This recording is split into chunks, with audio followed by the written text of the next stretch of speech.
माझ्या महाराष्ट्रातील बांधवांनो, भगिनींनो आणि मातांनो, नमस्कार. जय महाराष्ट्र. साधारणतः मी एक महिन्यानंतर आपल्याला भेटतोय. गेल्या वेळेला भेटलो होतो तेव्हा मला वाटतं दुसऱ्या दिवशी 1 मे होता, म्हणजे आपला महाराष्ट्र दिन होता.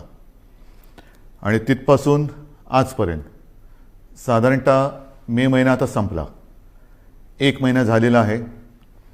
1 महिन्यामध्ये नेमके आपण कुठे आहोत, आपण काय केलेलं आहे, पुढे काय करायला पाहिजे, ही संपूर्ण माहिती देणं मला असं वाटतं हे माझं कर्तव्य आहे. आणि नाहीतरी आपलं नातं आता एक वेगळं निर्माण झालेलंच आहे. पहिल्या प्रथम मी आपल्याला सर्वांना खरोखर मनापासून धन्यवाद देतो आहे. कारण वर्ष दीड वर्ष अत्यंत अवघड असलेली गोष्ट आपण जिद्दीने आणि निश्चयाने पाळत आहात, ती म्हणजे स्वतःवरती काही बंधनं. आणि त्या बंधनाचा परिणाम आपल्याला अनुभवायला येतो आहे. पुढे काही बोलण्याच्या आधी नक्कीच एक 8-10 दिवसापूर्वी जे एक वादळ, आता ही वादळाची नावं कोण ठेवतं, कसं ठेवतं, काही वेळेला त्याचे उच्चार कसे करायचे, हा सुद्धा एक मोठा प्रश्न असतो. पण ते वादळ हे आपल्या किनारपट्टीला स्पर्श करून गेलं. असं म्हटलं जातं की गेल्या काही दशकातलं सगळ्यात भीषण असं ते चक्रीवादळ होतं. आपण त्या मानाने सुदैवी ठरलो की आपल्याला ते स्पर्शून गेलं. पण गुजरातला मात्र पूर्ण ताकदीनिशी ते धडकलं. गेल्या वर्षी आपल्याला आठवतंय निसर्ग चक्रीवादळ आलं होतं, ते तर आपल्या रायगडमध्येच धडकलं होतं. ही आता एक नवीन दुष्टचक्र किंबहुना दुष्ट चक्रीवादळं अशी दरवर्षी आढळायला लागलेली आहेत. किंवा कुठे आदळतील, काय काय विध्वंस करतील, सांगता येत नाही.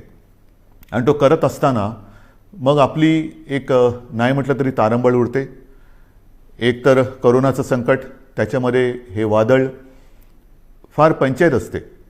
त्या संपूर्ण किनारपट्टीतल्या काही धोकादायक वस्त्या असतात त्यातील लोकांना हलवणं, बरं ते हलवताना कोविडचे नियम पाळणं, या सगळ्या फार गोष्टी विचित्र असतात. आणि त्याही परिस्थितीमध्ये आपल्या प्रशासनाने फार चांगलं काम केलेलं आहे. जनतेनेही चांगलं सहकार्य केलं आणि म्हणून आपण थोडक्यात निभावलो असं मी म्हणतो. आता प्रश्न येतो की हे वादळ आपल्याला स्पर्शून जरी गेलं तरी त्यांनी द्यायचा तो फटका दिलेलाच आहे. मी रत्नागिरी सिंधुदुर्गला जाऊन आलो. हो, मी धावता दौरा केला.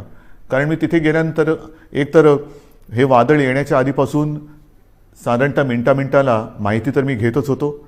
वादळ धडकल्यानंतर सुद्धा ते किती प्रमाणात कुठे काय काय धडकलं, म्हणजे त्याचा जोर जेव्हा आपल्याकडे स्पर्शून जाताना होता, वाऱ्याचा वेग किती आहे, काय किती आहे, हे सगळं मी पूर्ण लक्ष ठेवून होतोच. आणि मग तिथे जाऊन बघितल्यानंतर नुकसान किती झाले ह्याची कल्पना आली. घरावरती झाडं पडलेली आहेत, म्हणजे पडली होती. त्याच्यानंतर काही ठिकाणी वीज पुरवठा खंडित झाला होता. मग आता नुकसान भरपाईची एक गरज असते. ती नुकसान भरपाईची सुद्धा आपण घोषणा केलेली आहे. आणि घोषणा नुसती नाही तर प्रत्यक्ष द्यायला आता ती सुरुवातसुद्धा होणार आहे. महत्त्वाचा मुद्दा असतो ह्याच्यामध्ये तो निकषांचा. मधल्या काळामध्ये माननीय पंतप्रधानांसमोर जी एक बैठक झाली होती, त्या बैठकीत मी सांगितलं होतं की अशा या आपत्त्या येतात, आपत्ती मागून आपत्ती कधीतरी येते. पण कधी अशी आपत्ती आली, हे चक्रीवादळ आलं, मग पूर येतो, अतिवृष्टी होते, दुष्काळ असतो, तेव्हा केंद्राचे काही निकष आहेत, ज्याला NDRF आणि SDRFच्या निकषाप्रमाणे मदत हे एक परिमाण मानलं जातं. मी त्याही वेळेला विनंती केली होती आणि आता पुन्हा करतोय की ते जे परिमाण आहे, निकष आहेत, ते आता बदलायला पाहिजेत. कारण आता ते थोडे अपुरे पडायला लागलेले आहेत.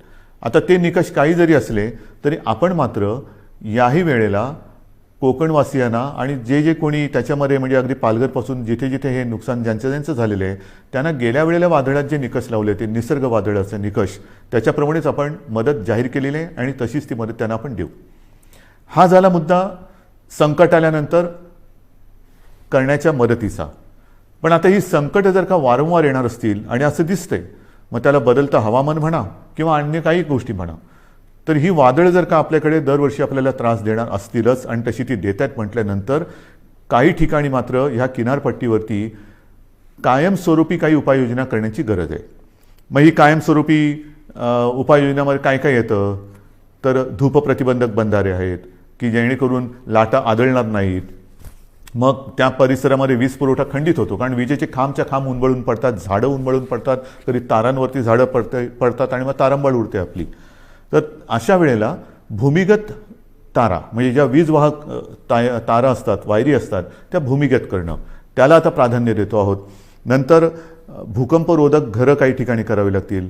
नंतर आपल्याला ह्या ज्या काही वस्त्या अचानक काही ठिकाणी हलवाव्या लागतात, ही बांधकामंसुद्धा कधी चांगली असतील कधी नसतील, तर पक्के निवारे हे बांधण्याची गरज आहे.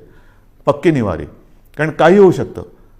अशा वेळेला ह्या ज्या काही कायमस्वरूपी सोयी सुविधा आपल्याला करायच्या आहेत त्याच्याबद्दल आपण सुरुवात तर केलेली आहे, पण त्याही बाबतीत केंद्र सरकारशी आपण बोलतो आहोत आणि मला खात्री आहे की केंद्र सरकार लवकरच आपल्याला या बाबतीत नक्की मदत करेल. ही झाली गोष्ट ह्या चक्रीवादळाची, तोतेच ना त्या वादळाची. मग आपला जो मुद्दा आहे तो साहजिकच आहे. 1-1.5 वर्ष जी लढाई चालली ती कोरोना. या कोरोनाच्या लढाईमध्ये आपण आत्तापर्यंत काय काय केलेलं आहे हे पहिल्यांदा आपल्याला सांगतो.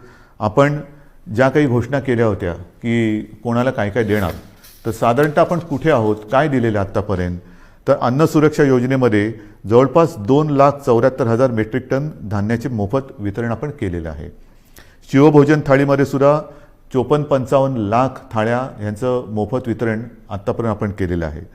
संजय गांधी निराधार, श्रावणबाळ, वृद्धापकाळ वेतन, विधवा निवृत्ती वेतन, दिव्यांग निवृत्ती यामध्ये जवळपास 850 कोटी रुपये लाभार्थ्यांच्या बँक खात्यामध्ये थेट जमा झालेले आहेत. 850 कोटी रुपये लाभार्थ्यांच्या खात्यात जमा झालेले आहेत. त्याच्यानंतर नोंदणीकृत बांधकाम कामगारांसाठी साधारणतः हे कामगार 10 लाखाच्या आसपास आहेत. त्यांना आपण 154 कोटी 95 लाख रुपयांचा निधी थेट त्यांच्या बँक खात्यात आपण जमा केलेला आहे. घरेलू कामगारांसाठी सुद्धा 34,42,000 रुपयांचा निधी हा जमा झालेला आहे त्यांच्या खात्यात. फेरीवाल्यांसाठी सुद्धा जवळपास म्हणजे ते अजून चालू आहे, ह्या सगळ्या गोष्टी अजून चालू आहेत. हे आत्तापर्यंत काय केले हे मी तुम्हाला सांगतोय. फेरीवाल्यांसाठी साधारणतः 52 कोटी रुपयांचा निधी आत्तापर्यंत आपण दिलेला आहे. आदिवासींसुद्धा आपण आत्तापर्यंत साधारणतः काही लाख रुपयांचा निधी त्यांच्या खात्यामध्ये जमा केलेला आहे, अजून तो चालू आहे. जिल्हाधिकारी यांना मी सुरुवातीलाच सांगितलं होतं की या काळामध्ये आपण 3300 म्हणजे 3,300 कोटी रुपयांचा निधी हा ह्या कोविड काळासाठी आपण त्यांच्यासाठी मंजूर केला होता, पण प्रत्यक्षात मात्र आत्तापर्यंत 3,865 कोटींचा निधी त्यांना आपण उपलब्ध करून दिलेला आहे. तर ह्या सगळ्या गोष्टी आपण ह्या संकटामध्ये सुद्धा न डगमगता पुढे करत चाललेलो आहोत की जेणेकरून आपलं राज्य, आपला महाराष्ट्र हा सुरक्षित राहायला पाहिजे आणि त्याचबरोबरीने त्याची आबाळसुद्धा होता कामा नये, गोरगरिबांची आबाळ होता कामा नये. याचं कारण आपल्याला सर्वांना माहिती आहे की निर्बंध लादल्यानंतर ते लादावे लागतात. फार त्याच्यासारखं वाईट काम असेल कोणतं असं मला वाटत नाही की लोकांवरती, जनतेवरती, आपल्या स्वतःच्या जनतेवरती निर्बंध लादणं. जी जनता आपल्यावरती प्रेम करते आहे, जी जनता आपल्याला आपलं मानते आहे, आपल्या घरातील एक मानते आहे, त्यांच्यावरती बंधनं लादणं यासारखं दुसरं कोणतेही कटू काम कोणाला करावं लागत असेल असं मला वाटत नाही. पण ते मला नाईलाजाने करावं लागते. आपल्या राज्याच्या आणि आपल्या सगळ्यांच्या जीवाच्या काळजीने आणि काळजीपोटी करावं लागते.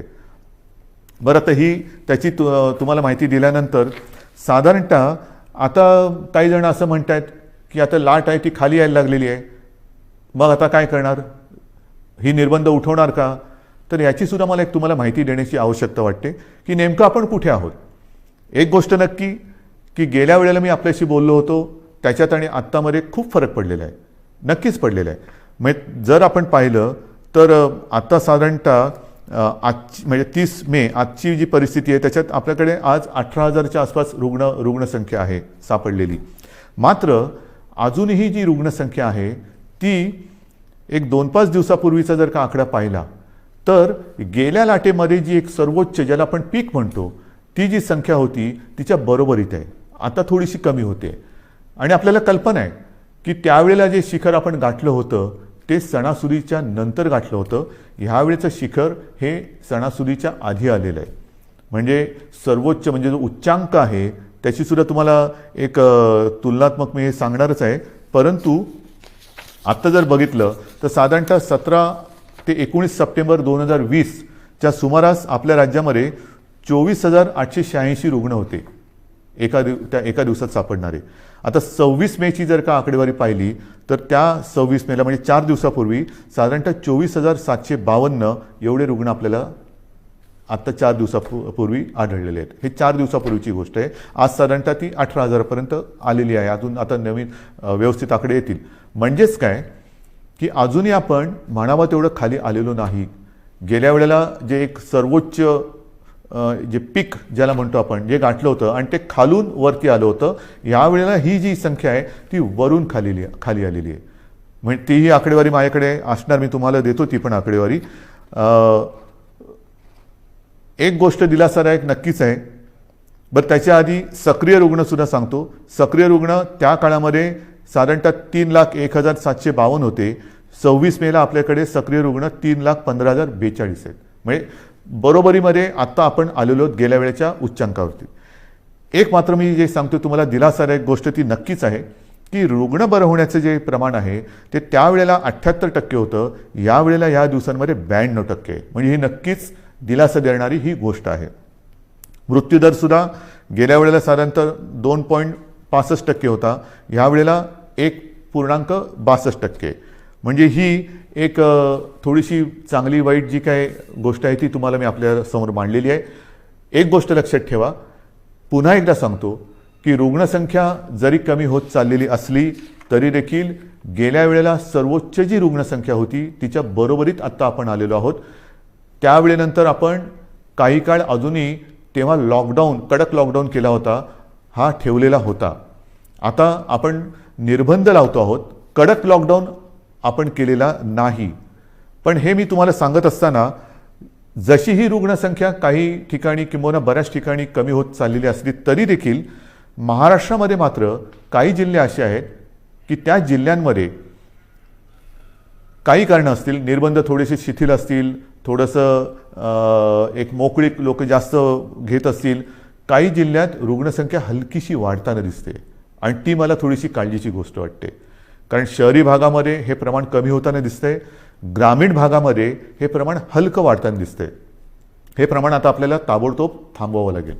ह्याचं कारण असं की आपण जो एक अनुमान आहे आपल्याकडे की तिसरी लाट येऊ शकते, मग तिसरी लाट कोणात येणार, लहान मुलांमध्ये येणार का, आणखीन कुठे येणार का, तर तिसरी लाट ही अशी काय तारीख सांगून येणार नाही आहे. किती दिवसांनी येणार हे सुद्धा अनुमान आपल्याकडे नाही. हे संपूर्णपणे आपल्या वागणुकीवरती अवलंबून असणार आहे. व्हायरस तर आजही आहे. एक मुळामध्ये महत्त्वाचा फरक आणखीन लक्षात घेण्यासारखा आहे की गेल्या वेळेला जी लाट आली होती त्या लाटेतला व्हायरस आणि ह्या लाटेतला व्हायरस ह्याच्यामध्ये एक फरक पडलेला आहे. आपल्याला सर्वांना कल्पना आहे की आपल्याकडे म्युटेशन झालेलं आहे, म्हणजे त्या विषाणूंनी आणखीन एक अवतार घेतलेला आहे. आणि आता हा नवीन अवतारधारी विषाणू जो आहे त्यांनी अन्य काही देशांसमोर प्रश्नचिन्ह उभं केलेलं आहे की हिंदुस्थानातून आलेली लोक हे व्हायरस तर घेऊन येत नाहीत ना. कारण हा जो व्हायरस आहे तो फार वेगाने पसरतो, झपाट्याने ग्रासून टाकतोय. म्हणजे संसर्ग किंबहुना संसर्गित करण्याचा जो वेग आहे तो गेल्या विषाणूपेक्षा प्रचंड आहे, काही पटींमध्ये. तो पटकन पसरतोय, वेगाने पसरतोय, झपाट्याने पसरतोय. आणि एकदा का ग्रासलं तर आणखीन एक गोष्ट थोडीशी या काळामध्ये लक्षात आलेली ती म्हणजे झपाट्याने तो ग्रासून टाकतोय, मात्र बरं व्हायला किंबहुना रुग्णाला बरं व्हायला उशीर लागतोय. ऑक्सिजनची आवश्यकता ही यावेळेला नक्कीच वाढली, कारण संख्या वाढली होती. जशी ऑक्सिजनची आवश्यकता वाढली त्याचप्रमाणे ऑक्सिजनची आवश्यकता नुसतीच वाढली नाही, तर ऑक्सिजनची आवश्यकता काही काळ म्हणजे दीर्घकाळ लागली. एखाद्या रुग्णाला ऑक्सिजनची आवश्यकता लागलीच तर काही जण सुदैवी आहेत ते पटकन त्यातनं निघाले बाहेर, पण काही जण हे ज्याला आपण लॉंग कोविड म्हणतो ते रुग्ण ह्या वेळेच्या लाटेमध्ये थोडे प्रमाणात गेल्या वेळेपेक्षा जास्त आढळत आहेत. तर ही एक नाही म्हटलं तरी तुम्हाला मी वस्तुस्थिती सांगितली की गेल्या वेळेची लाट आणि ह्या वेळेची लाट. आता तिसरी लाट त्याच्याबद्दल मी तुम्हाला नंतर सांगणारच आहे. पण ह्या निमित्ताने आता मध्ये हा जो काही उतार आलेला आहे त्या उतारामध्ये आपल्याला गेल्या वेळेला असं वाटलं होतं की किती वाढले, हां ठीक आहे, दिवसाला 24,000 सापडले होते ना, त्याच्यापेक्षा पण कितीतरी आपण बेड्स वाढवलेले आहेत. त्या बेडची पण संख्या माझ्याकडे आहे, मी तीही तुम्हाला तेव्हा सांगितली होती की साधारणतः आता टेस्ट करणाऱ्या ज्या प्रयोगशाळा आहेत ह्या अगदी सुरुवातीला 2-1 होत्या, ह्याही तुम्हाला माहिती आहेत. आता सुमारे 600च्या आसपास आपण प्रयोगशाळा संपूर्ण राज्यात, मग RT-PCR आहेत, रॅट आहेत, आणखीनही काही किट नवीन नवीन बाजारात येत आहेत. ही सगळी केंद्र किंवा प्रयोगशाळा पण चालू केलेल्या आहेत. ICU बेड्स वाढवलेले आहेत, ऑक्सिजन बेड्स वाढवलेले आहेत. साधारणतः गेल्या वेळेला 3,60,000 होते, ते आता 4-4.5 लाखापर्यंत एकूण बेड्स गेलेले आहेत. हे जरी सगळं करत असलो तरी एका गोष्टीची आपल्याला फार आवश्यकता आहे आणि ती जेव्हा आता यावेळेला जाणवली ती म्हणजे ऑक्सिजन. मला अजूनही ते दिवस आठवले का घाम फुटतो. ऑक्सिजन आता काही तासापुरताच राहिलेला आहे. ऑक्सिजन केवळ आज रात्रीपुरताच राहिलेला आहे. अशी जेव्हा फोन हॉस्पिटलमधनं किंवा जिल्ह्यातनं येत होते तेव्हा संपूर्ण आपल्या प्रशासकीय यंत्रणेचे धाबे दणाणत होते. करायचं काय हा मोठा प्रश्न होता. ह्याचं कारण तुम्हाला सर्वांना मी मागेही सांगितलेलं आहे की आपल्या राज्यात ऑक्सिजन निर्मितीची क्षमता ही साधारणतः 1200 मेट्रिक टन आहे. 1200 ते 1250. आता आणखीन त्याच्यामध्ये काही जणांनी जसं काही साखर कारखान्याने ऑक्सिजन निर्मिती सुरू केलेली आहे, काही हॉस्पिटलमध्ये PSA प्लांट लागलेले आहेत. असे सगळे मिळून एक 1250 होतं तर 1300पर्यंत गेलेलो असू. पण प्रत्यक्ष आपल्याला यावेळेला ऑक्सिजनची आवश्यकता लागली ती 1700 मेट्रिक टन दर दिवसाला. म्हणजे आपण निर्मिती करत होतो 1200, त्याच्यामध्ये 500 अधिक लागले. बरं, या 1200मध्ये आपण उद्योगाचा ऑक्सिजन, ज्या उद्योगाला ऑक्सिजनची आवश्यकता लागते तो ऑक्सिजन पूर्ण बंद करून संपूर्ण ऑक्सिजन आरोग्यासाठी आणि या रुग्णांसाठी वापरला. तोही कमी पडला आणि मग मात्र जी काय आपली तारंबळ उडाली होती ही जामनगरमधनं मागो, भिले मागो, रूरकेलामधून मागो, म्हणजे काही शेकडो ते काही हजारो किलोमीटर अंतरावरून आपल्याला ऑक्सिजन आणावा लागत होता. आजही तो आपण आणतो आहोत तसं पाहिलं तर. आणि आपल्याला कल्पना आहे, आपण बातम्यात पाहिलं असणार की इथून रिकामे टँकर्स हे केंद्राच्या मदतीने एअरलिफ्ट करून ते जे ऑक्सिजन प्लांट बाहेरच्या राज्यात आहे तिथे नेत होतो आणि ते भरल्यानंतर मात्र आपल्याला ते रस्त्याने किंवा ट्रेनने आणावं लागत होते. ही संपूर्ण जी काय यातायात होती हे कशी आपण निभावून नेली ती त्या सगळ्या प्रशासकीय यंत्रणेचं एक कौतुक करावं लागेल. ऑक्सिजन ऑडिट करून ऑक्सिजनची गळती म्हणजे अतिरिक्त ऑक्सिजन जिकडे वापरला जात होता त्याच्यावरती निर्बंध आणले. हे सगळं फार तारेवरची कसरत होती. आणि मग माझ्या मनामध्ये आहे ते हेच आहे की जर का आत्ताचा जो अवतार बदललेला विषाणू आहे तो अजूनही पूर्ण त्याला आपण काबूत आणलेला नाही. गेल्या वेळेच्या उच्चांकाच्या बरोबरीने आज आपली रुग्णसंख्या आहे. यावेळेला तो जर का सुटला आणि काही पटीत आलेली लाट होती, म्हणजे यावेळेला साधारणतः तुम्हाला कल्पना आहे 66-67 हजार रुग्ण हे दर दिवशी आढळत होते. म्हणजे गेल्या वेळेला 24,000 होते, यावेळेला 66-67 हजार दर दिवशी रुग्ण आपल्याला आढळत होते, पॉझिटिव्ह रुग्ण आपल्याला सापडत होते. हा आता विषाणू जर का सुटला आणि पुन्हा तशा ह्याच्यात तिसरी लाट आली तर बाकी सगळं बेड्स वगैरे आपण वाढू, डॉक्टरची कमतरता ही तशीच असणार आहे. ऑक्सिजनची कमतरता पडली तर मग मात्र आपल्याला फार कठीण जाणार आहे. त्याच्यामुळे ह्या काही गोष्टी ह्या आपल्याला लक्षात घेऊन पुढची पावलं ही खूप सावधतेने टाकावी लागणार आहेत. बरं, हे कमी पडते की काय म्हणून ते आता नवीन आलेलं आहे म्युकॉरमायकोसिस, काळी फंगस. ही काळी जादू माहिती होती, काळी विद्या माहिती होती, आता काळी फंगस आलेली आहे. म्हणजे बुरशीसुद्धा, काळी बुरशी, म्युकॉरमायकोसिस. आता हा सुद्धा जो प्रकार आहे त्याच्यावरती सुद्धा साधारणतः आपल्या राज्यात 3-1 हजार रुग्ण त्याचे आहेत. ही काही साथ नाही आहे, पण त्याची कारणं ही सुद्धा आपल्या लक्षात आलेली आहे. आपल्या टास्क फोर्समध्ये त्यातले सुद्धा तज्ज्ञ डॉक्टर, मी गेल्या वेळेला सांगितलं आपल्या ठाण्याचे डॉक्टर आशिष भूमकर, त्यांचा समावेश केलेला आहे. असे त्या विषयातले तज्ज्ञ डॉक्टर आपण वेळोवेळी ह्या टास्क फोर्समध्ये घेतो आहोत, त्यांचं मार्गदर्शन घेतो आहोत आणि उपाययोजना, उपचार पद्धती कशी असायला पाहिजे, कशामुळे म्युकॉरमायकोसिस होतो. तर एक जे कारण त्यांनी सांगितलं ते म्हणजे साधारणतः या कोविडच्या काळात, म्हणजे ज्याला कोविड होतो, करोना होतो, त्या रुग्णामध्ये साखरेचं प्रमाण वाढतं. हा करोनाचा एक कदाचित साईड इफेक्ट असेल. आणि साखरेचं प्रमाण वाढलं असताना जर जास्त प्रमाणात आणि जास्त काळासाठी स्टिरॉइड दिलं गेलं तर मात्र म्युकॉर तर हवेमध्ये आहे, ही फंगस तर हवेमध्ये आहे, तर त्याच्यामध्ये आपल्या रक्तात जे फ्री आयन तयार होतं ते त्याला आकर्षित करतं आणि तिथून म्युकॉरमायकोसिसला सुरुवात होते. मग हे कारण त्यांनी सांगितलं. आणखीन काही कारण आहे का? आणखीन काय करू शकतो. तर ह्या सगळ्या गोष्टी आपण डॉक्टरना सांगतो आहोत. याच्यामध्ये आणखीन एक गोष्ट नव्याने आपण केलेली आहे, ती म्हणजे नवीन एक संकल्पना मी मांडली आणि तिला ते यश येते. माझा डॉक्टर. माझा डॉक्टर. माझा डॉक्टर म्हणजे काय, आपल्याला सर्वांना माहिती आहे की आपल्या कुटुंबाला एक फॅमिली डॉक्टर असतो. काही सर्दी खोकला वगैरे काही झालं तरी आपण पटकन, डॉक्टर मला जरा खोकला आलाय काय करू, डॉक्टर मला कालपासून असंच होते काय करू. हा माझा डॉक्टर हा एक असतो. आणि ह्या डॉक्टरना आपल्या कुटुंबातील जवळपास सर्व सदस्यांच्या तब्येतीची एक माहिती असते. कोणाला कसली ॲलर्जी आहे, कोणाला काय होतं, काय औषध दिलं तर काय त्याला चालतं, काय दिलं तर चालत नाही. त्या डॉक्टरना मी आवाहन केलं. जवळपास काही हजार डॉक्टर, म्हणजे सगळे जर का पकडले तर लाखाच्या आसपास डॉक्टर्स, त्यांच्याशी जसा मी आपल्याशी संवाद साधतोय तसा संवाद त्यांच्याबरोबर साधला आपल्यासोबतच्या तज्ज्ञ डॉक्टरांना घेऊन. आणि हे सगळे वाड्या वस्त्यांमधले डॉक्टर आहेत, पाड्यांमधले डॉक्टर आहेत, अगदी आपल्या गल्लीतले डॉक्टर असतील, आपल्या सोसायटीमधले डॉक्टर असतील. ह्या सगळ्या डॉक्टरना मी आता आवाहन केलं, त्यांनीसुद्धा प्रतिसाद दिलेला आहे. ह्याचं कारण असं की आता पावसाळा येतोय. पावसाळ्याचे साथीचे आजार ते तर आहेत आणि त्याच्यात कोरोना.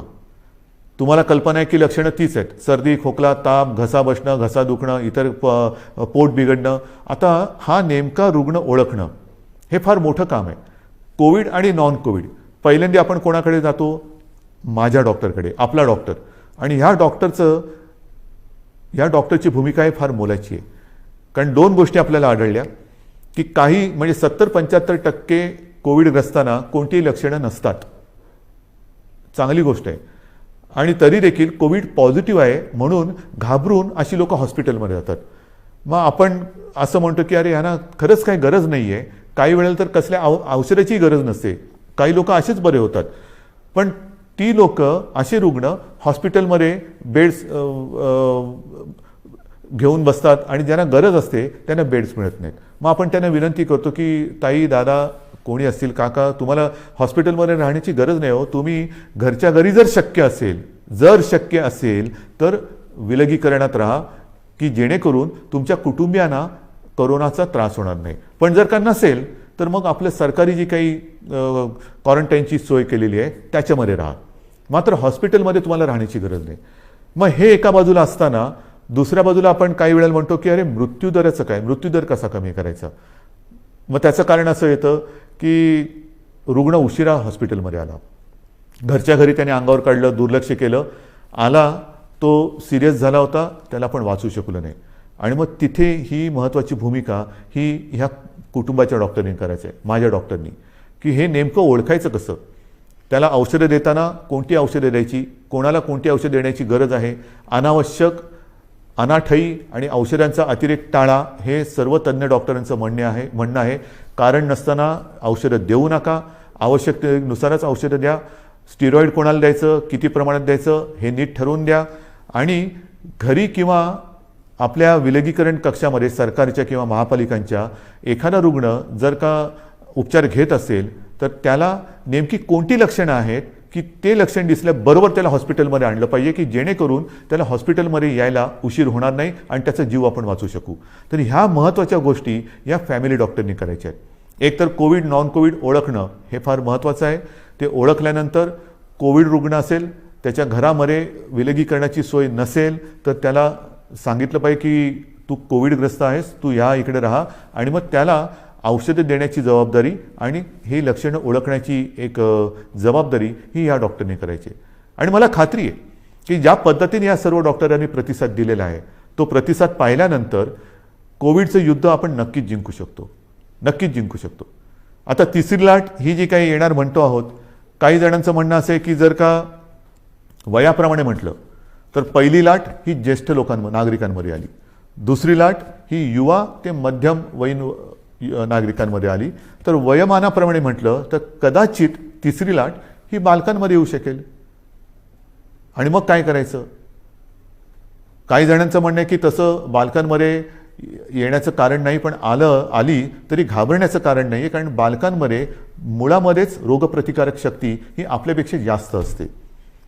मात्र एक गोष्ट लक्षात घ्या की लहान मुलांमध्ये साथ ही येऊ नये, येणारच नाही ही माझी प्रार्थना आहे. पण ती आलीच तर ती आपल्याच माध्यमातून येणार आहे. जशी आपण एक काळजी घेत होतो की आपल्यामुळे आपल्या घरातील ज्येष्ठांना ह्याचा संसर्ग होऊ नये, तशीच काळजी आता आपण घ्यायला पाहिजे की आपल्यामुळे आपल्या घरातील लहान मुलांना ह्याचा संसर्ग होता कामा नये. तर ही जर का काळजी आपण घेतली तर मला असं वाटतं आपण आपल्या बालकांना आणि आपल्या घराला सुरक्षित ठेवू शकतो. पण तरी देखील ही शक्यता लक्षात घेऊन महाराष्ट्रातल्या तज्ज्ञ बालरोग तज्ज्ञांचा सुद्धा मी टास्क फोर्स म्हणजे कृती दल तयार केलेलं आहे. डॉक्टर सुहास प्रभू हे त्यांच्या अध्यक्षतेखाली ही मी कृती समिती किंवा कृती दल तयार केलेलं आहे. त्यांच्याबरोबर सुद्धा माझ्या चर्चा सुरू आहेत. महाराष्ट्रातील सगळ्या बालरोग तज्ज्ञांची सुद्धा एक बैठक घेऊन झालेली आहे. त्यात सुद्धा काही हजार बालरोग तज्ज्ञ हे सामील झालेले आहेत. संपूर्ण सज्जता ही प्रत्येक जिल्ह्यात आपण करतो आहोत. कुठेही सरकार म्हणून आपण कमी पडत नाही आहोत. सगळ्या सोयी सुविधा ज्या ज्या काही करण्याच्या गोष्टी आहेत त्या आपण करतो आहोत. मग महत्त्वाचा आणखीन एक प्रश्न येतो, तो म्हणजे लसीकरण. याची सुद्धा मी तुम्हाला कल्पना दिलेली आहे की साधारणतः 45 वरील वयोगटातील नागरिकांच्या लसीकरणाची जबाबदारी ही केंद्राने घेतलेली आहे. मात्र 18 ते 44 ह्या वयोगटातील नागरिकांची लसीकरणाची जबाबदारी ही राज्याने घ्यायची आहे आणि आपलं राज्य समर्थ आहे. मी पुन्हा एकदा सांगतो, साधारणतः 18 ते 44 वयोगटातील 6 कोटी नागरिक आपल्या राज्यामध्ये आहेत आणि त्या प्रत्येकाला 2 डोस हे जे द्यावे लागणार आहेत, 2 डोस म्हटलं तर 12 कोटी डोस लसीचे घेण्याची एक रकमी एका चेकनी आपली तयारी आहे. आणि जसजसा पुरवठा वाढेल तसतशी आपण लसीकरणाची प्रक्रियासुद्धा वेगात करू, क्षमता अधिक वाढू, 24 तास आपण ती चालू ठेवू आणि लवकरात लवकर या वयोगटातील नागरिक आपण सुरक्षित करू. मात्र त्याला एक मर्यादा आहे. आपली क्षमता आहे पण त्याला एक मर्यादा आहे. क्षमता मी सांगितली, मर्यादा साहजिकच आहे. लसीकरणासाठी लागणारी लस आणि त्याची उत्पादन क्षमता, अजूनही उत्पादन क्षमता आपल्याकडे ज्या लसी निर्माण होत आहेत त्यांची तेवढी झालेली नाही. जे काय मला सांगितलं गेलं होतं त्याच्याप्रमाणे जून महिन्यापासून या पुरवठ्यामध्ये वाढ होईल आणि तो पुरवठा सुरळीत होईल असं मला साधारणतः मे महिन्यात सांगितलं गेलं होतं. मे तर आता संपलेला आहे. आपल्याला लस नाही म्हटलं तरी प्रमाण हळूहळू वाढतं आहे. जसजसं हे प्रमाण वाढेल तसतसं आपण आपल्या या लसीकरणाचा वेगसुद्धा वाढवणार आहोत. आता या महिन्यामध्ये जेवढ्या लसी येतील त्या जास्तीत जास्त लसी आपण घेणार आहोत आणि तेवढ्या सर्व नागरिकांना आपण सुरक्षित करणार आहोत. आजपर्यंत साधारणतः 2 कोटीच्या वर म्हणजे 2.25 कोटी नागरिकांचं आपण लसीकरण केलेलं आहे. म्हणजे 12 कोटी जनतेत साधारणतः 2.25 कोटी नागरिकांना आपण लसीकरण केलेलं आहे. दुसरा डोस, पहिला डोस मधल्या काळामध्ये थोडीशी पंचायत झाली होती पण ती सुद्धा आपण करतोय, कारण ज्यांना पहिला डोस दिला त्यांच्यासाठी दुसरा डोस उपलब्ध नव्हता. मग आपण ते थोडंसं सांभाळून घेतलं आणि त्याकरता मधल्या काळात आपल्याला 18 ते 44 या वयोगटातील नागरिकांचं लसीकरण थोडा काळ स्थगित करावं लागलं होतं. लवकरच ते पुन्हा जोमाने आपण सुरू करणार आहोत. तर ही एक लसीकरणाची परिस्थिती आहे. उच्च शिक्षणासाठी जे परदेशी जाऊ इच्छितात त्या विद्यार्थ्यांसाठी सुद्धा आपण लसीकरणासाठी एक वेगळी सोय केलेली आहे, कारण त्यांचं टाईम टेबल हे वेगळं आहे. तिथल्या टाईम टेबलप्रमाणे तिथे त्यांना जर का पोचायचं असेल तर त्यांच्यासाठी सुद्धा आपण ती तशी सोय केलेली आहे. तर ह्या एक एक गोष्टी मी तुम्हाला सांगत जातोय. आता नेमकं असं आहे की ह्या सगळ्या गोष्टी चालू असताना विषय येतो तो आपला शिक्षणाचा, कारण शिक्षण हा सुद्धा एक महत्त्वाचा घटक आहे. याही बाबतीत आपल्याला कल्पना आहे की 10वीच्या परीक्षांच्या बाबतीत आपण निर्णय घेतलेला आहे की यावर्षी 10वीच्या परीक्षा न घेता त्याच्यासाठी सुद्धा आपण एक मूल्यांकन करून 10वीच्या विद्यार्थ्यांना आपण त्याप्रमाणे पास करणार आहोत. 10वीचा तर निर्णय घेतला, 12वीचं काय करणार? कारण 12वीचा सुद्धा निर्णय घ्यावा लागेल. तर 12वीच्या बाबतीत सुद्धा आपण एक आढावा घेतो आहोत. त्याच्या बाबतीत सुद्धा एक पद्धत काय ठरवता येईल ती सुद्धा आपण ठरवून लवकरात लवकर हाही निर्णय आपण घेणार आहोत. पण मला एक गोष्ट अशी वाटते की जशी 12वीची परीक्षा आहे की ज्या 12वीच्या परीक्षेवरती पुढचं शिक्षण अवलंबून असतं. मग नीटची परीक्षा असेल, इंजिनिअरिंगची असेल, आणखीन कसली असेल, इतर राज्यात जाऊन शिकण्याची वेळ येते. तर त्याकरता थोडं एक केंद्राने सुद्धा धोरण ठरवायला पाहिजे. ही परिस्थिती संपूर्ण देश नव्हे जग ग्रासून टाकणारी ही परिस्थिती आहे. 100 वर्षापूर्वी अशी परिस्थिती आली होती आणि त्याच्यानंतर ही परिस्थिती जिला आपण तोंड देत आहोत. तर ज्या परीक्षांचं महत्त्व इतर पुढच्या आयुष्यावरती परिणाम करणारं आहे, भवितव्य त्याच्यावरती अवलंबून आहे. मी माननीय पंतप्रधानांना गेल्या वर्षी एक विनंती केली होती, तीच आज आपल्या माध्यमातून करतोय. कदाचित मी पत्र पण लिहायचे असेल तर पत्र लिहीन, बोलायची आवश्यकता असेल तर बोलीन सुद्धा, की काही वेळेला हे जे निर्णय आहेत ते सर्व देशासाठी त्याचं एक धोरण असलं पाहिजे. की 12वीची परीक्षा आहे, काय करायला पाहिजे, आणखीन काही परीक्षा असतील तर देशात त्याचा जर का एक पडसाद उमटणार असतील तर देशासाठी एक धोरण असायला पाहिजे. शैक्षणिक धोरण हे एक असायला पाहिजे. हा निर्णय हा केंद्राने एक घ्यायला पाहिजे. केंद्राने एक थोडंसं आम्हाला मार्गदर्शन करायला पाहिजे. 10वीचा निर्णय आम्ही घेतला, 12वीचं पण आम्ही घेणार आहोत, पण तो निर्णय देशभर सारखा पाहिजे. नाहीतर एखाद्या राज्यामध्ये समजा ही परिस्थिती आटोक्यात असली तर तिकडे परीक्षा होते, एखाद्या राज्यामध्ये परिस्थिती आटोक्याच्या बाहेर असेल तर परीक्षा होणार नाही. विद्यार्थ्यांचं नेमकं भवितव्य काय, तर त्याच्यात सुद्धा एक समानता असली पाहिजे. ठीक आहे, काही वेळेला राज्यांच्या परिस्थितीनुसार, जसं मी तुम्हाला सांगितलं की आज सुद्धा आपल्या राज्यामध्ये काही जिल्ह्यामध्ये परिस्थिती कोविडची आपण काबूत आणलेली आहे, काही मात्र ठिकाणी थोडीशी अजूनही वाढते आहे. असं काही राज्यांमध्ये आहे. काही राज्यांची परिस्थिती चांगली आहे, काही राज्यांमध्ये अजूनही वाढते, काही राज्य तशी स्थिर आहेत. तर धोरण मात्र एक असायला पाहिजे. आणि मी माननीय पंतप्रधानांना एकदा पुन्हा विनंती करणार आहे. पण त्याचबरोबरीने या गोष्टी ज्या आपण बघतो आहोत की साधारणतः लाटांमागून लाटा येत आहेत, मग काय करायचं. ऑफिसच्या बाबतीत जसं मी म्हटलं की वर्क फ्रॉम होम, तसंच शिक्षणाच्या बाबतीत सुद्धा काही क्रांतिकारक निर्णय आपल्याला घेण्याची गरज आहे. की काय करता येईल, अजूनही हे नेटवर्किंग कसं करता येईल, केबलिंग कसं करता येईल, की मुलांना सुद्धा जर का हा लॉकडाऊन किंवा कोविड अजून काही महिने काही काळ चालला, आपल्याला असं वाटलं होतं की 2020 हे वर्ष कोविडग्रस्त म्हणून होईल आणि 21मध्ये सगळी दारं उघडतील, तर झालं भलतंच. 20पेक्षा अधिक मोठ्या प्रमाणावर ती लाट आली.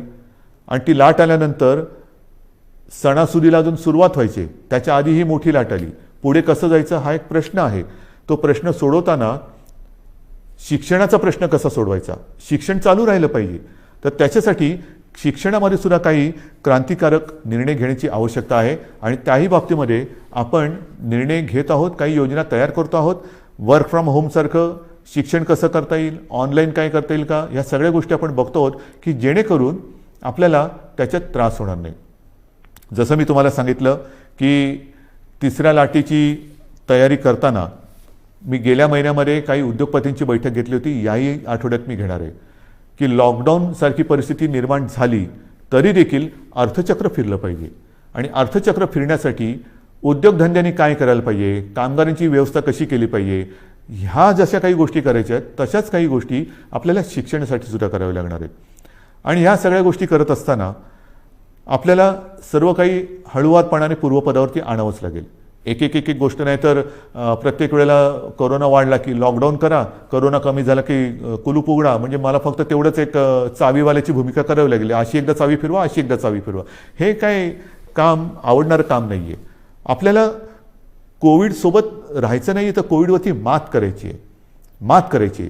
आणि म्हणून मला असं वाटतं की काही गोष्टी ह्या आता आपल्याला जाणीवपूर्वक कराव्या लागतील. मधल्या काळामध्ये एक थोडीशी शिथिलता आणण्याचा आपण प्रयत्न केला. ती शिथिलता, त्याचे दुष्परिणाम ते सुद्धा आपण बघितलेले आहेत. आणि मग काही गोष्टी ह्या आपल्याला अंगीकाराव्याच लागतील. ज्या 3 गोष्टी सातत्याने सांगतो, मास्क वापरा, हात धुवा, अंतर ठेवा, त्याबरोबरीने आपल्याला काही मोहिमा, जसं माझे कुटुंब माझी जबाबदारी, ही मोहीम आपण राबवली, यशस्वीपणाने राबवली, त्याचाही चांगला परिणाम आपल्याला मिळाला. आता पुढे काय करायचं, मला असं वाटतं जर का आपण ठरवलं, आणि आपण ठरवू शकतो, हे जे काही आपण नियंत्रण आजसुद्धा दुसऱ्या लाटेवरती आपण आणलेलं आहे. आज सर्वत्र देशात आणि परदेशात सुद्धा महाराष्ट्राचं कौतुक होते, महाराष्ट्र सरकारचं कौतुक होते. पण हे कौतुक केवळ सरकारचं नाही तर आपलं आहे, मायबाप जनतेचं आहे. सरकार काय करणार, सरकार नियम लावेल, सरकार बंधनं टाकेल, पण जनतेने जर का सहकार्य नाही केलं तर कोणतेही सरकार यशस्वी होऊ शकत नाही. तर आत्ताचं हे नियंत्रण आहे, आत्ताचं जे काही नाही म्हटलं तरी आपण, मी यश अजून म्हणत नाही पण नियंत्रणच म्हणू, हे संपूर्णपणे आपलं श्रेय आहे, माझ्या माता भगिनींचं आणि बांधवांचं श्रेय आहे. आपण सहकार्य केलं नसतं तर कोविडचा लढा आज दुसऱ्या वेळेला आपण काबूत आणू शकलो नसतो. अजून तो संपलेला नाही, पण मला खात्री आहे तुम्ही जिद्दी आहात, तुम्ही लढवय्ये आहात. तुम्ही एकदा जर का मनात आणलं तर ते तुम्ही करू शकता.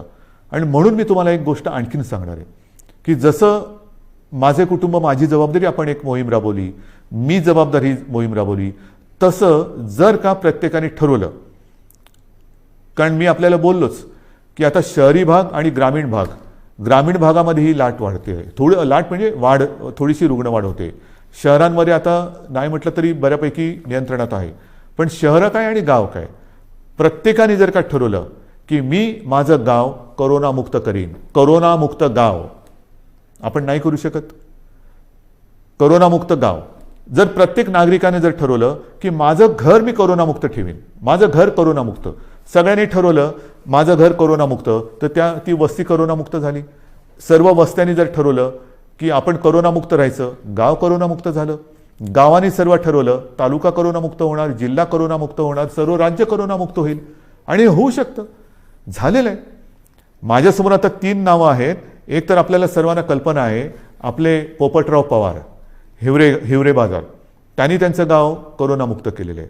त्याचबरोबरीने 2 तरुण मुलं आहेत, मला कौतुक आहे त्यांचं, नवीन सरपंच आहेत. एक आहे ऋतुराज देशमुख, सरपंच घाटणे, तालुका मोहोळ, आणि दुसरी आहे कोमलताई करपे, ह्या सुद्धा आंत्रोळी तालुका दक्षिण सोलापूरच्या.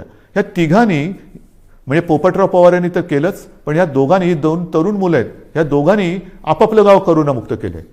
मग मुलं करू शकतात तर आपण नाही करू शकत. आजपासून आपण निश्चय केला पाहिजे की गाव करोनामुक्त करायचं, करोनाला थारा द्यायचा नाही. संपूर्ण सरकारी यंत्रणाही तुमच्यासोबत आहे. ज्या ज्या काही गोष्टी केल्या मी या तिघांशी बोलणार आहे, पोपटरावांशी बोलणार आहे, ऋतुराजशी बोलणार आहे आणि कोमलताईशी सुद्धा बोलणार आहे की काय नेमकं तुम्ही केलं. आणि जर शक्य असेल तर मी एकदा जसं मी आज तुमच्याशी बोलतोय फेसबुकवरनं, तसं या तिघांनाही तुमच्याशी बोलायला लावणार आहे. मी आपल्या राज्यातल्या सर्व सरपंचांना सांगतोय की या 2 सरपंचांनी जर त्यांचं गाव करोनामुक्त करू शकले तर आपण आपलं गाव का नाही करोनामुक्त करू शकत. आणि हा निश्चय जोपर्यंत आपण करत नाही तोपर्यंत ही नुसती उघडझाप जशी ती गेलेली ट्यूबलाईट, कधी उघडझाप कधी पेटते, कधी बंद होते, कधी पेटते, ही अशा ट्यूबलाईटसारखं नको. आपल्याला लख्ख प्रकाश टाकायचं आहे. जे काय करायचं ते लख्ख प्रकाशात करायचं. तर आपल्याला करोनामुक्त गाव ही मोहीम आजपासून आता राबवायची. माझं घर करोनामुक्त पाहिजे, माझी वस्ती करोनामुक्त पाहिजे, माझं गाव करोनामुक्त पाहिजे, जिल्हा करोनामुक्त पाहिजे. आणि सर्व जिल्हे करोनामुक्त झालं तर माझा महाराष्ट्र करोनामुक्त होणार आहे. आणि मग महाराष्ट्राचं उदाहरण इतर राज्यांनी घेतलं तर देश करोनामुक्त होणार आहे. सुरुवात कोणीतरी करायला पाहिजे, ती सुरुवात महाराष्ट्राने करायला पाहिजे.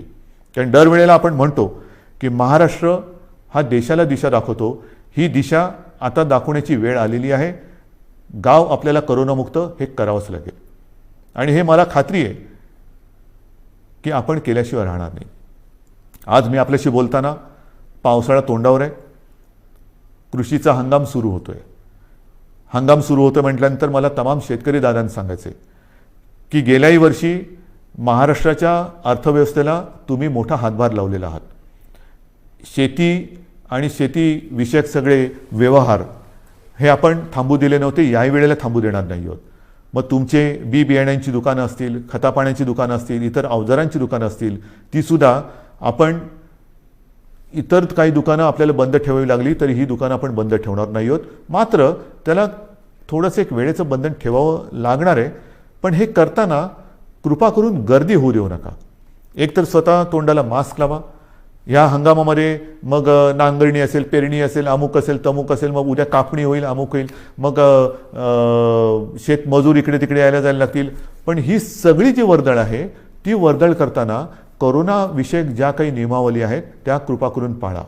कारण आपण केवळ राज्याचेच नव्हे तर देशाचे अन्नदाते आहेत. आणि अन्नदात्याचं जर का आरोग्य बिघडलं तर देशाचं आरोग्य बिघडलं. आपण अन्नदाते आहात, आपण सुरक्षित राहा. आपल्याला संपूर्ण सहकार्य सरकार करतं आहे, सरकार करेल.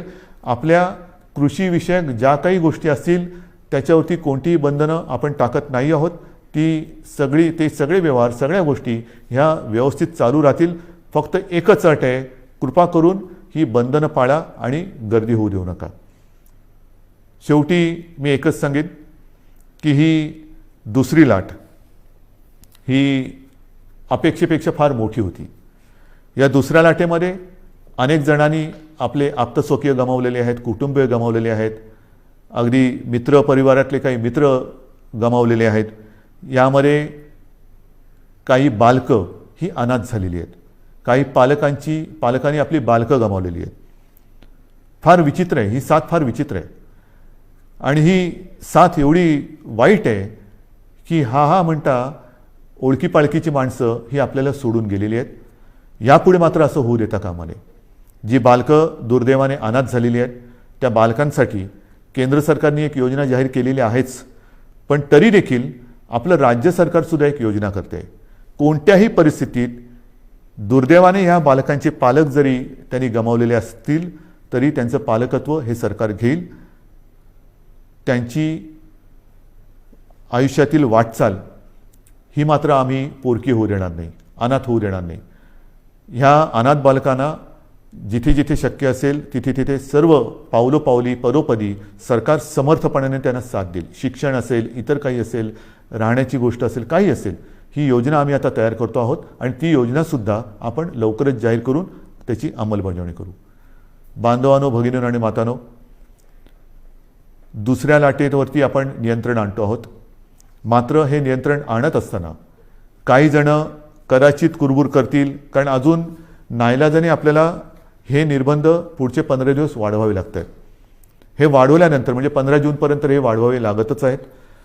नुसते निर्बंध वाढवत नाही आहोत, तर आता आपण जिल्ह्यानुसार आढावा घेऊन काही जिल्ह्यात हे निर्बंध कदाचित कडक करावे लागतील, काही जिल्ह्यात कदाचित हे निर्बंध थोडेफार आपण शिथिल करू शकू. पण या शिथिलतेचा अर्थ सर्व काही संकट गेले असं समजू नका.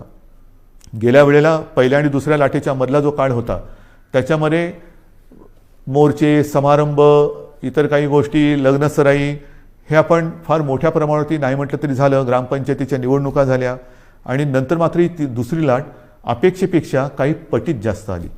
आता हळूहळू काही लोक तयार सुरू होतील की हे उघडा, ते उघडा, अमुक नाही केलं तर आम्ही रस्त्यावरती उतरू, मग आम्ही करोना काय बघणार नाही, हे उघडलं नाही तर आम्ही तसं करू. त्यांना मी सांगतोय, कृपा करून तुम्ही ह्या गोष्टी अशा करू नका. मला पूर्णपणे माहिती आहे की हे संकट फार विचित्र आहे, पण नुसतं हे संकट आता कमी झाले म्हणून घाईगर्दीने रस्त्यावरती उतरू नका. कारण जर का रस्त्यावरती उतरणार असाल तर मी म्हणेन कोरोना योद्धे म्हणून उतरा, कोरोना दूत म्हणून उतरू नका. जरा सरकारला तुम्ही जर का असं सांगणार असाल की अमुक नाही केलं तर आम्ही रस्त्यावरती उतरू, तर मला नम्रपणाने सांगायचं आहे की कोरोनाची साथ हा सरकारी कार्यक्रम नाही, ही सरकारी योजना नाही. कोरोनाची साथ ही सरकारी योजना नाही की जिच्या विरोधासाठी तुम्ही रस्त्यावरती उतरावं. तर तो जर का आपला गैरसमज असेल तर तो कृपा करून आपल्या मनातून काढून टाका. तो जर का आपला संभ्रम असेल तर मनातून काढून टाका. दुर्दैवाने आपल्या आजूबाजूला बघा, ज्या घरामध्ये काही बालकं अनाथ झालेत, काही पालकांची मुलं गेलेली आहेत, हे निर्बंध तर आपण उठवणार आहोतच, पण निर्बंध उठवल्यानंतर सुद्धा घरातील कर्ता गमावलेले आहे त्या कुटुंबाकडे सुद्धा आपल्याला लक्ष द्यावं लागणार आहे. तर हे रस्त्यावरती उतरणं म्हणजेच तिसऱ्या लाटेला आमंत्रण देणं आहे. तर त्या तिसऱ्या लाटेचे आमंत्रक आपण होऊ नका. तिसऱ्या लाटेचे निमंत्रक आपण होऊ नका. कारण माझ्यासमोर संपूर्ण महाराष्ट्रातल्या जनतेच्या जीवनाचा प्रश्न आहे, आयुष्याचा प्रश्न आहे. मी पुन्हा एकदा सांगतो, हे निर्बंध लादणं यासारखं कटू काम दुसरं कोणतं असूच शकत नाही. पण मात्र हे आपल्या आरोग्य व्यवस्थेचं प्रमाण बघून आपल्याला या गोष्टी कराव्या लागतात. अजूनही ऑक्सिजनची व्यवस्था आपण वाढवतोय. मिशन ऑक्सिजन हा एक कार्यक्रम घेतला आहे, जरूर घेतला आहे. काही ठिकाणी आपण प्लांट्स लावायला सुरुवात केलेली आहे, पण छोटे, मध्यम आणि मोठे असे प्लांट लावायला साधारणतः 3 महिने ते 18 महिन्यापर्यंत हा कालावधी लागू शकतो आहे. तो लक्षात घेता आपल्याला फार हळुवारपणाने एक एक गोष्टी या उघडत जाव्या लागणार आहेत. आणि म्हणून आजपर्यंत आपण जसं सहकार्य केलं तसंच सहकार्य साहजिकच आहे. हे आपल्यासाठी, आपल्या प्रियजनांसाठी, आपल्या मित्रपरिवारासाठी, आप्तसोख्यांसाठी हे मला अपेक्षित आहे.